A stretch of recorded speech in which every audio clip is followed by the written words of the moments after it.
Ambre, c'est aussi l'image que laisse le PSG sur la fin de match. Moi, je trouve qu'ils ont été frustrés et ils l'ont beaucoup trop montré. À l'image de Luis Enrique, sur la fin, les échauffourées, il y a des choses à ne pas faire. Quand tu perds, tu dois bien perdre. Et on a toujours dit cette saison, on a adoré ce qu'a fait le Paris Saint-Germain sur le terrain, mais aussi en dehors. Et là, moi, ce soir, ils ont beaucoup trop montré leur frustration. Ouais. João Neves, Nuno Mendes. Alors, je veux bien que Chelsea, parfois, il y a eu des actions où...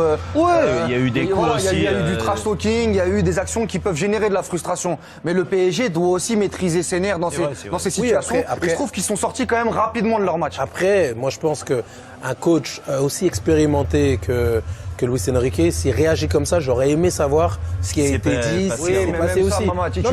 Tu gères ça autrement pour moi, tu gères ça autrement. Et pourtant, je suis un grand fan de Luis Enrique, hein. Mais tu gères ça autrement. Je ne suis pas d'accord avec le geste, évidemment. Mais en étant joueur, en ayant vécu aussi des moments comme ça, par moments sur le terrain, tu as vu comment ça chauffe, les mecs ils se poussent, etc. Tu sais pas ce qui peut être dit aussi. Donc à la fin, on verra s'il y a des choses qui C'est vrai que la frustration, Mamad, t'as raison, Walid, il a raison, la frustration. Je pense que elle est logique. Quand tu es habitué à gagner, tu as tout écrasé depuis 6 mois. Tu gagnes les matchs, tu les maîtrises. Là, tu te fais rentrer dedans. Tu prends 3-0.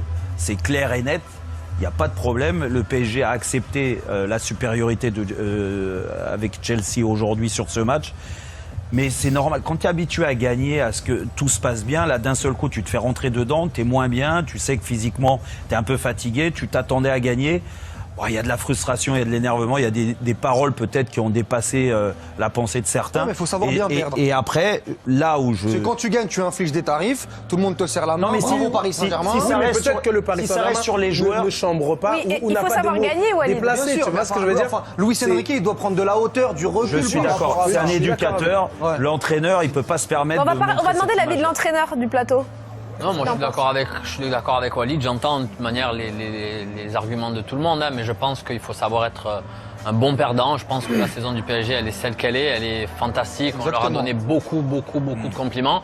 Et je pense que dans cette situation-là, venant de l'entraîneur, tu dois te contenir. Et ça, il n'y a pas de discussion en fait. Ah non, et le leader, il y a pas de problème. et tu dois être en mesure de contrôler tes émotions. Je suis d'accord avec Walid. Après, oui, sur les joueurs, non, Gaël. Sur les joueurs, ils peuvent se chauffer. Ça arrive à tout le monde. Je pense qu'il y a du chambrage. Tu l'acceptes pas. Bon, ça, des échauffourées à la fin, on en a déjà vécu. Mais c'est vrai que les éducateurs, les entraîneurs, ils peuvent pas montrer ça. Mais ça n'annule pas, bien évidemment, la saison exceptionnelle du Paris Saint-Germain. Tout ce qu'ils ont laissé comme héritage. Marquinhos a été très lucide dans son propos en l'évoquant.